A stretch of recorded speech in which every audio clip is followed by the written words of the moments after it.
विशाखा आपल्या वडिलांसोबत तिच्या सासरी पोहोचली तेव्हा तिचे सासू आणि नणंद विशाखाच्या बाबांचे रौद्र रूप पाहून घाबरल्या। विशाखाच्या बाबांचे रूप पाहून येणाऱ्या वादळाचा अंदाज जणू त्या दोघींना आधीच लागला होता। विशाखाची सासू कस्तुरीताई चेहऱ्यावर खोटे हसू आणत म्हणाल्या, अरे भाऊसाहेब, या बसा ना। ती गडबडीने आपल्या मुलीला म्हणाली, अंकिता जा बाळा आणि यांच्यासाठी काहीतरी थंड घेऊन ये, ह्या लाईटला सुद्धा आता जायचे होते। अंकिता पटकन किचन मध्ये गेली आणि थंड पाण्याचा ग्लास घेऊन आली। विशाखाच्या बाबांच्या हातात ग्लास देणार तेवढ्यात प्रदीपरावांनी अंकिताच्या जोरात कानशिलात लगावली। तेव्हा कस्तुरीताई म्हणाल्या, काय झाले तुम्हाला, का उचलला माझ्या मुलीवर हात? माझी मुलगी तुमच्या मुलीची नणंद आहे हे विसरलात का? प्रदीपराव म्हणाले, खबरदार जर माझ्यासमोर नाटक करण्याचा प्रयत्न केला तर एकतर माझ्या मुलीला तुम्ही खूप त्रास दिला आहे आणि वरून चांगुलपणाचा आव्हानत आहात। प्रदीपरावांचा मोठा आवाज ऐकून अंकिता आणि तिच्या आईची बोलतीच बंद झाली, कारण विशाखाच्या सासू आणि तिच्या नणंदने विशाखाला खूप त्रास दिला होता, पण त्यांना पूर्ण विश्वास होता की विशाखा माहेरी जाऊन तिच्या आई बाबांना काहीही सांगणार नाही। कस्तुरीताई म्हणाल्या, हे बघा, आम्ही विशाखाला आमच्या मुलीप्रमाणे वागवतो। काय ग विशाखा, सांग ना तुझ्या बाबांना। कस्तुरीताई विशाखाकडे डोळे मोठे करत म्हणाल्या। प्रदीपराव म्हणाले, खबरदार जर माझ्या मुलीला धमकी देण्याचा प्रयत्न केला तर तुम्हा सर्वांची हिंमतच कशी झाली माझ्या मुलीसोबत असे वागण्याची? अशा अवघडलेल्या अवस्थेमध्ये तिला त्रास देताना तुम्हा दोघींना काहीच कसे वाटले नाही? अशा अवस्थेत तर शत्रू सुद्धा आधार देतात आणि तुम्ही तुमच्याच सुनेला घराबाहेर काढले। ज्या मुलीला आम्ही आजपर्यंत बोट देखील लावले नाही तिची तुम्ही अशी अवस्था केली, ते काही नाही। मी आताच्या आता पोलिसांना फोन करतो। आता पोलीसच तुमची अक्कल ठिकाणावर आणतील, तेव्हा समजेल की गरोदर सुनेला घराबाहेर धक्के मारून बाहेर काढण्याचा परिणाम काय असतो। असे बोलून विशाखाच्या बाबांनी पोलिसांना फोन लावण्यासाठी खिशातून मोबाईल काढला। तेव्हा सासूने प्रदीपरावांसमोर हात जोडले आणि म्हणाल्या, असे करू नका, आमची सगळीकडे बदनामी होईल, आम्हाला तोंड दाखवायला जागा राहणार नाही। तेव्हा प्रदीपराव म्हणाले, माझ्या मुलीला तिची काही चूक नसताना सुद्धा तुम्ही तिला त्रास दिला, मग मी तुम्हाला कसे माफ करू शकतो? किती धुमधडाक्यात मी माझ्या मुलीचे लग्न तुमच्या मुलाबरोबर लावून दिले होते। किती कठीण असतो तो प्रसंग जेव्हा एक बाप आपल्या काळजाच्या तुकड्याला एका अनोळखी माणसाकडे सोपवतो। असे बोलताना विशाखाच्या बाबांचे डोळे पाण्याने भरले आणि त्यांना तो दिवस आठवला जेव्हा त्यांनी आपल्या मुलीचा हात हेमंतच्या हातामध्ये दिला होता। हेमंत एक बँक मॅनेजर होता। सुरुवातीला दोघे एकाच कॉलेजमध्ये शिकत होते।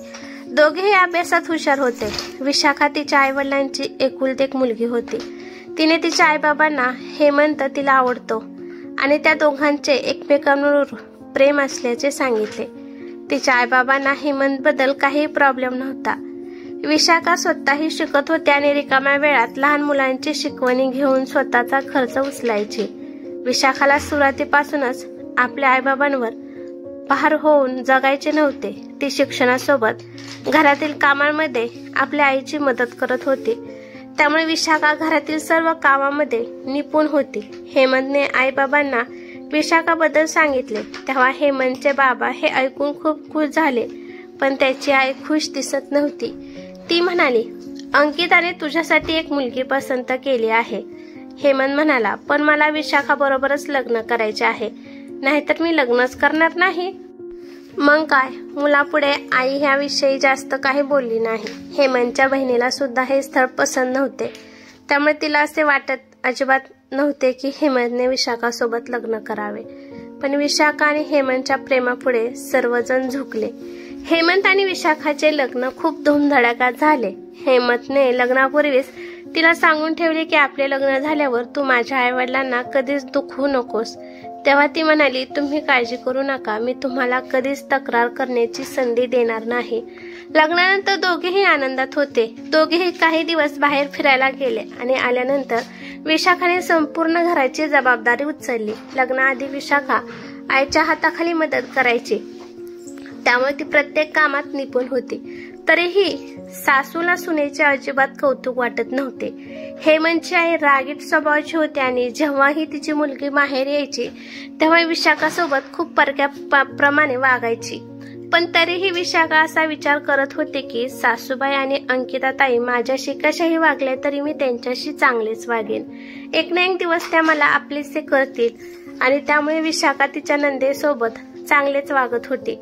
असेच दिवस सरत होते। विशाखाने हेमंतच्या लग्नाला आता 1 वर्ष झाले। विशाखाची नणंद महिन्यातून एकदा का होईना ती माहेर येत होती। हेमंत जेव्हा घरी असायचा तेव्हा सगळा आनंदी वातावरण असायचं, पण तो गेला की विशाखाला दोघी मायलेकी मिळून खाऊ की गिळू करायच्या। विशाखाला प्रत्येक गोष्टीमध्ये वाकडे लावणे, टोमणे मारणे, तिच्या माहेरच्या माणसांना कमी लेखणे, घालून पाडून बोलणे हे नेहमीच चालूच असायचे। अंकिता जेव्हा केव्हा यायची तेव्हा विशाखाबद्दल काहीही चुकीचे सांगून आईचे कान भरायची, पण तरीही विशाखा कधीच हेमंतकडे तिची तक्रार करत नव्हती। विशाखाला जेव्हा वेळ मिळायचा त्या रिकाम्या वेळेत ती बीएडचा अभ्यास करायची। काही दिवसांनी तिने बीएडची परीक्षा दिली। एके दिवशी विशाखाची तब्येत खराब झाली। तिला अचानक उलट्यांचा त्रास सुरू झाला आणि तिला बारीक ताप देखील आला होता। त्यामुळे विशाखा तिच्या खोलीमध्ये आराम करत होती। काही वेळाने अंकिता माहेरी आली तेव्हा अंकिताने आईला स्वयंपाक खोलीत पाहिले तर तेव्हा तिची आई चहा बनवत होती। आईला स्वयंपाक खोलीत पाहून तिने आईला विचारले, आई तू काय करतेस किचन मध्ये आणि वहिनी कुठे आहे? आई म्हणाली, महाराणी आराम करत असेल तिच्या खोलीत। विशाखा खोलीत का झोपली आहे हे माहिती नसताना अंकिताने आईचे कान भरायला सुरुवात केली। ती म्हणाली, आई तुझी सून एक दिवस तुला नक्की कामवाली बनवेल आणि हे तुला कळणारही नाही। ती सर्व कामे तुझ्या अंगावर टाकून मोकळी बसेल आणि तुझे मात्र रांधा वाडा आणि उष्टी काढा असे होईल। बराच वेळ अंकिताने अशा काही गोष्टी बोलून आईचे कान भरले आणि आई देखील मुलीच्या बोलण्यामध्ये आली। मग काय सासूने हातातील कामे तशी सोडली आणि दोघी मायलेकी निवांतपणे खोलीत जाऊन गप्पा मारत बसल्या। काही वेळाने विशाखा उठली आणि स्वयंपाक खोलीमध्ये गेली तर तिच्या सासूने किचन ओट्यावर राडा करून ठेवला होता। विशाखाने किचन ओटा स्वच्छ केला आणि अंगात ताप असताना सर्वांसाठी जेवण बनवले आणि सर्वांना जेवण वाढले आणि स्वतःलाही जेवण वाढून घेतले। जेवण केल्यानंतर विशाखाने औषधे घेतली आणि खोलीत जाऊन झोपली। आज तिला खूप वाईट वाटले, कारण तिची सासू आणि नणंद तिच्याबद्दल काय विचार करतात हे तिने स्वतः कानाने ऐकले होते। आज विशाखाचा वाढदिवस होता, पण तिचा वाढदिवस आहे हे कोणाच्याच लक्षात नव्हते। तेवढ्यात हेमंतने तिला सरप्राईज दिले। खरं तर हेमंत 5-6 दिवसासाठी बाहेर गावी गेला होता आणि त्यांनी अचानक येऊन तिला सरप्राईज दिले। त्यामुळे सर्वजण चकित झाले। विशाखा तर खूप खुश झाली, कारण तिला अजिबात ठाऊक नव्हते की हेमंत असा अचानक येऊन तिला सरप्राईज देईल। दोघे बेडरूम मध्ये गेले आणि हेमंतने तिला वाढदिवसाच्या शुभेच्छा देऊन मिठीत घेतले। तेव्हा त्याला विशाखाला ताप आल्याचे समजले। तो म्हणाला, अगं किती ताप आला आहे तुला? डॉक्टरांकडे गेली होतीस की नाही? ती म्हणाली, नाही, माझ्याकडे गोळी होती तीच घेतली। काय ग हे, आईला सोबत घेऊन डॉक्टरकडे जायचे? असा अंगावर आजार काढायचा नाही। तो आईकडे गेला आणि त्याने विशाखाची तब्येत ठीक नाही असे त्याच्या आईला सांगितले। तेव्हा दोघी मायलेकी एकमेकीच्या तोंडाकडे पाहायला लागल्या। मग तो स्वतः विशाखाला घेऊन डॉक्टरकडे गेला। काही वेळाने दोघे घरी आले। हेमंत खूप खुश दिसत होता। त्याच्या चेहऱ्यावर आनंद पाहून अंकिता आणि कस्तुरीताई चकित झाल्या। त्यांना वाटले की बायकोची तब्येत खराब आहे, तरी सुद्धा हा एवढा खुश कसा आहे? कस्तुरीताई म्हणाल्या, काय रे, तू एवढा खुश का दिसतोस? तेव्हा तो आईच्या पायाला स्पर्श केला आणि म्हणाला, आई तू आजी होणार आहेस। ही बातमी ऐकून कस्तुरीताई काहीही बोलल्या नाहीत। हेमंत पुढे म्हणाला, पण डॉक्टरांनी सांगितले आहे की विशाखा खूप अशक्त आहे, तिच्या अंगामध्ये रक्त कमी आहे, त्यामुळे आपल्याला तिची खाण्यापिण्याकडे आता जास्त लक्ष दिले पाहिजे। अंकिताही तिथेच उभी होती। तिने विशाखाकडे रागाने पाहिले। तिला वाटले आता ही गरोदर आहे म्हटल्यावर सर्वजण तिचे खूप लाड कौतुक करतील, त्यामुळे अंकिता विशाखावर जळत होती। कामानिमित्त नेहमी हेमंतला दुसऱ्या शहरात जावे लागत होते, त्यामुळे जोपर्यंत तिथे तो होता तोवर त्याने तिच्या खाण्यापिण्याकडे लक्ष दिले, तिची खूप काळजी घेतली आणि अचानक त्याला दुसऱ्या शहरात जावे लागणार होते, त्यामुळे तो खूप काळजीत पडला। तेव्हा हेमंतचे बाबा म्हणाले, तू विशाखाची अजिबात काळजी करू नकोस, आम्ही तिची काळजी घेऊ. पण हेमंतला विशाखाला सोडून जावेसे वाटत नव्हते, पण त्याला त्याचे कर्तव्य सुद्धा विसरून चालणार नव्हते. त्यामुळे काळजावर दगड ठेवून तो निघून गेला. असेच दिवस सरत होते. हेमंत रोज सकाळ संध्याकाळ तिला फोन करून तिच्या तब्येतीची चौकशी करत होता. विशाखा म्हणायची, तू माझी काही काळजी करू नको. इकडे सर्वजण माझी खूप काळजी घेतात, पण खरे तर तिच्या सासऱ्यांशिवाय कोणीही तिची काळजी घेत नव्हते. आई, बाबा, ताई हे सर्वजण विशाखाची काळजी घेतात हे ऐकल्यावर हेमंतला बरे वाटायचे. हेमंत दररोज फोन करायचा, पण त्या दिवशी संध्याकाळ झाली तरी हेमंतचा फोन आला नाही. आणि अचानक रात्री 8 वाजता फोनची घंटी वाजली. विशाखाने पटकन फोन उचलला. तेव्हा तिला बातमी समजले की हेमंतचा खूप मोठा अपघात झाला आणि त्यात तो जागीच ठार झाला. हे ऐकून विशाखाच्या हातातून फोन सुटून खाली पडला आणि ती बेशुद्ध पडली. तिला पाहून विशाखाचे सासरे धावत आले आणि सुनेला शुद्धीवर आणण्याचा प्रयत्न करायला लागले. कस्तुरीताई पाणी घेऊन आले आणि त्यांनी तिच्या चेहऱ्यावर पाण्याचे हपके मारले. खूप वेळाने विशाखाला शुद्ध आले. सासरे म्हणाले, अगं सुनबाई, मगाशी कोणाचा फोन होता आणि तू अशी अचानक बेशुद्ध कशी पडलीस? तेव्हा विशाखा मोठ्या आवाजात रडत म्हणाली, ऍक्सिडेंटमध्ये हेमंत यांचा मृत्यू झाला आहे. हे ऐकून विशाखाचे सासू सासरे खूप रडायला लागले. सर्वजण आतून तुटून गेले. तिच्या सासऱ्यांनी स्वतःला कसे तरी सांभाळले आणि ते विशाखाला सुद्धा धीर द्यायला लागले. सर्व काही संपले होते. हेमंतवर अंतिम संस्कार करण्यात आले. आता विशाखा एकटी पडली होती. त्यामुळे 15 दिवसांनी तिच्या आईबाबा तिला माहेरी घेऊन जायला आले.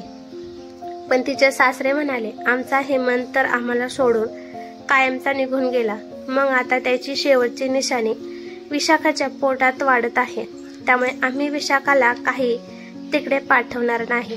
तेव्हा विशाखाचे बाबा म्हणाले, तुम्ही अजिबात काळजी करू नका, आम्ही विशाखाची खूप काळजी घेऊ. आता विशाखा देखील दुःख बाजूला ठेवून आपल्या नवऱ्याच्या शेवटच्या निशाणीबद्दल विचार करत होती. इकडे अंकिताचे येणे जाणे हेमंत नंतर बरेच वाढले होते आणि येताच ती आपल्या आईला भडकवायला सुरू करत होती.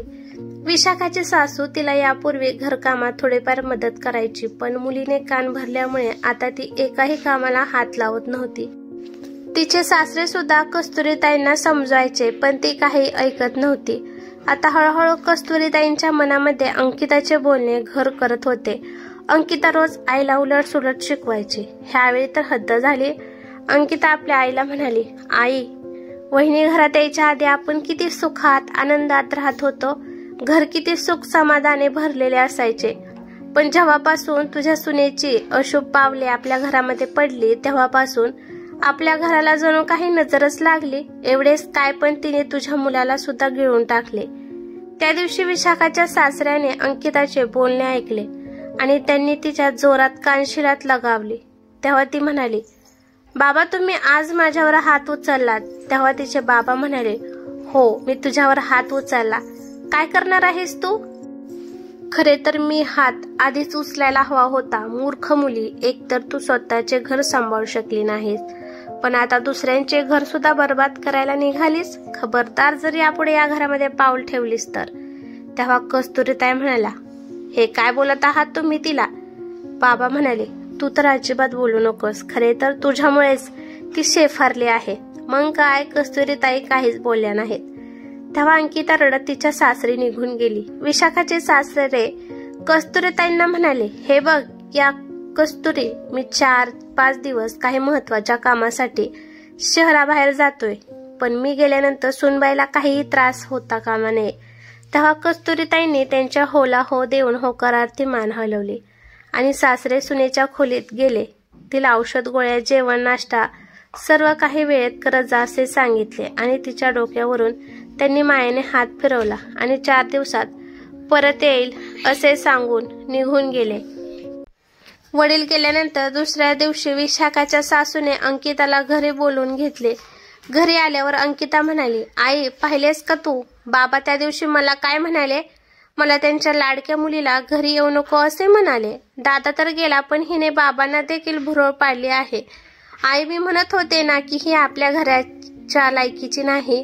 हिची ऐसूप पावले घरात पडली आणि दादा गेला. तू पाहिलंस आई, एक एक करून ही आपल्या सर्वांना गिळून टाकेल. अगं दादाच राहिला नाही तर कोण वहिनी आणि कोणती वहिनी? देव करो, पण एक दिवस तुला सुद्धा तुझ्या या घरातून हक बाहेर काढेल आणि स्वतः घराची राणी बनून राज्य करेल. मुलीचे बोलणे ऐकून कस्तुरीताई अचानक उठल्या आणि स्वयंपाक खोलीत गेल्या आणि विशाखाचा हात पकडून तिला घराबाहेर काढायला लागल्या. विशाखा म्हणाली, आई काय झाले आहे? काहीतरी सांगा. तिच्या सासूने विशाखाला घराबाहेर काढले आणि म्हणाली, माझ्या मुलाला गिळून टाकलेस, आता एक एक करून आम्हा सर्वांना गिळून टाकशील. तेव्हा ती म्हणाली, आई तुम्ही हे काय बोलत आहात? सासू म्हणाली, मी बरोबर बोलत आहे. आता तुझ्यासाठी या घरामध्ये जागा नाही. विशाखा म्हणाली, मग मी या अशा अवस्थेत कुठे जाऊ? प्लीज असे करू नका. पण सासूने तिचे काही ऐकले नाही. बिचारी विशाखा सासूचे पाय धरून रडायला लागली, पण सासूला तिच्यावर दया आली नाही आणि बिचारी रडत आपल्या वडिलांच्या घरी पोहोचली. विशाखाला अशा अवस्थेमध्ये माहेरी आलेली पाहून तिच्या आईबाबांच्या पायाखालची जमीन सरकली. विशाखाच्या आईने धावत जाऊन मुलीला जवळ घेतले आणि म्हणाली, काय झाले माझ्या बाळा? तुझी ही अवस्था कोणी केली? ती जोरजोरात रडायला लागली. अनेक वेळा विचारल्यानंतर विशाखाने आपल्या आई व बाबांना सर्व हकीकत सांगितली. हे सर्व ऐकून विशाखाच्या बाबांना खूप राग आला. ते पटकन आपल्या मुलीला सोबत घेऊन तिच्या सासरी पोहोचले. विशाखाला तिच्या बाबांसह सासरी आलेले पाहून तिच्या सासूला आणि नणंदला घाम फुटला. सासू म्हणाली, अहो भाऊसाहेब, तुम्ही असे अचानक कसे आलात? आणि हे काय? विशाखा, तू आम्हाला कोणाला न सांगता अशा अवस्थेत माहेरी निघून गेलीस? भाऊसाहेब, आता तुम्हीच सांगा, हे तुमच्या मुलीला शोभते का? सासूचे खोटे बोलणे ऐकून विशाखा आश्चर्यचकित झाली. अंकिता, जा बरं बाळा, पटकन जाऊन थंड पाणी घेऊन ये. तेवढ्यात अंकिता पाण्याचा ग्लास घेऊन आली. तेव्हा विशाखाच्या बाबांनी तिच्या कानशिलात लगावले आणि म्हणाले, तुझी हिंमत कशी झाली माझ्या मुलीसोबत असे वागण्याची? मी आत्ताच पोलिसांना फोन करतो आणि तुम्हा दोघींना पोलिसात देतो. तेव्हा तुम्हा दोघींना कळेल की आपल्या गरोदर सुनेला घराबाहेर धक्के देऊन बाहेर काढण्याचा काय परिणाम काय असतो. असे बोलून विशाखाच्या बाबांनी आपला मोबाईल खिशातून बाहेर काढला आणि ते पोलिसांना फोन लावायला लागले. तेव्हा तिचे सासू तिच्या बाबांसमोर हात जोडून उभी राहिली आणि म्हणाली, असे करू नका, आमची सगळीकडे बदनामी होईल. तेवढ्यात विशाखाचे सासरे सुद्धा घरी आले, जे बाहेर गावी कामानिमित्त गेले होते. ते म्हणाले, काय झाले? घरामध्ये एवढा गोंधळ का सुरू आहे? तेव्हा विशाखाच्या बाबांनी त्यांच्या पत्नी आणि मुलीची सारी हकीकत सासऱ्याला सांगितली. हे सर्व ऐकून सासऱ्यांचा भयंकर राग आला. तेव्हा त्यांनी कस्तुरीताईंच्या कानशिलात लगावली. तर तिथे सोप्यावर धाडकन पडले आणि दुसरी चापट त्यांनी आपल्या मुलीला ठेवून दिली. ते अंकिताला म्हणाले, मी म्हणालो होतो ना की यापुढे या घरात पाय ठेवायचा नाही म्हणून, मग तू इथे कशी काय आलीस? सासरे म्हणाले. विशाखाच्या वडिलांना म्हणाले, हे बघा, मी त्या दोघींच्या वतीने तुमची माफी मागतो. तेव्हा विशाखाचे वडील म्हणाले, नाही भाऊ, अशी माणसे फक्त माफीने सुधारत नाही तर अशा लोकांना शिक्षा मिळालीच पाहिजे, जेणेकरून त्यांना चांगला धडा मिळेल. मी आत्ताच्या आत्ता पोलिसांना फोन करतो. पण तेवढ्यात सासरे हात जोडून उभे राहिले आणि माफी मागायला लागले. ते म्हणाले, बरोबर बोलत आहात तुम्ही, यांना शिक्षा मिळालीच पाहिजे, पण तुम्ही पोलिसांना बोलू नका. आता या दोघींना मीच शिक्षा देईल. तेव्हा सासऱ्यांनी आपल्या मुलीचा आणि बायकोचा हात धरून त्या दोघींना घराबाहेर काढले. दोघी मायलेकींचे त्यांनी काही ऐकून घेतले नाही. त्यांनी त्या दोघींना बाहेर काढून दरवाजा लावून घेतला. कस्तुरीताई आपल्या मुलीला म्हणाल्या, अंकिता, आता म्हातारपणात मी एकटी कुठे जाऊ? मलाही तुझ्यासोबत तुझ्या घरी घेऊन चल. तेव्हा अंकिता आईला म्हणाली, आई तू हे काय बोलत आहेस? आईने मुलीच्या सासरी राहणे शोभा देते का? मला तर माझ्या सासूला सांभाळावे वाटत नाही, तर तुला कशी सांभाळू? त्यापेक्षा तूच कुठेतरी दुसरीकडे राहण्याची व्यवस्था कर. एवढे बोलून ती तेथून निघून गेली आणि तिची आई पाठीमागून बाळा बाळा असे ओरडायला लागली. पण अंकिताने आपल्या आईकडे वळून सुद्धा पाहिले नाही. विशाखाच्या सासऱ्याने आपल्या सुनेला माहेरी जाऊ दिले नाही आणि ते विशाखाच्या बाबांना दिलासा देत म्हणाले, तुम्ही अजिबात काळजी करू नका. आता यापुढे मी विशाखासोबत काहीही चुकीचे होऊ देणार नाही, पण मी माझ्या सुनेला कुठेही जाऊ देणार नाही. विशाखाचे बाबा ठीक आहे म्हणाले. त्यांनी विशाखाला आशीर्वाद दिला. त्यानंतर ते निघून गेले. सासऱ्याने घर कामांसाठी एक मेड ठेवली आणि विशाखाने तिचे शिक्षण सुरू ठेवले आणि अनेक परीक्षा दिल्या। काही महिन्यानंतर विशाखाने एका गोंडस मुलाला जन्म दिला। तिची आई 3 महिन्यापर्यंत सासरी तिची देखभाल करण्यासाठी तिच्या सोबतच राहिली। सासरे सुद्धा तिची खूप काळजी घ्यायचे। असेच दिवस सरत होते। सासरे त्यांच्या नातवासोबत खूप खुश असायचे आणि विशाखाला एका शाळेत शिक्षकाची नोकरी लागली। एके दिवशी कस्तुरीताई घराचा दरवाजा वाजवत होत्या। विशाखाने जाऊन दार उघडले। समोर सासूची हालत पाहून तिला त्यांच्यावर दया आली, पण सासरे त्यांना हाकलून लावत होते। पण विशाखाने सासऱ्यांना समजावून सांगितले की त्यांना आता घरात घ्या, शेवटी त्या कुठे जाणार आहेत। खूप समजावल्यानंतर विशाखाचे सासरे तयार झाले। कस्तुरीताईंनी विशाखाची हात जोडून माफी मागितली आणि नंतर त्या तिच्यासोबत खूप प्रेमाने राहू लागल्या। नंतर विशाखाने दुसरे लग्न केले नाही। तिला खूप जणांनी समजावले, परंतु तिने तिचे उर्वरित आयुष्य तिच्या मुलासोबत घालवायचे ठरवले। कथा आवडल्यास लाईक, शेअर करा आणि अशाच नवनवीन कथा ऐकण्यासाठी चॅनेलवरती नवीन असाल तर सबस्क्राईब करायला विसरू नका। धन्यवाद।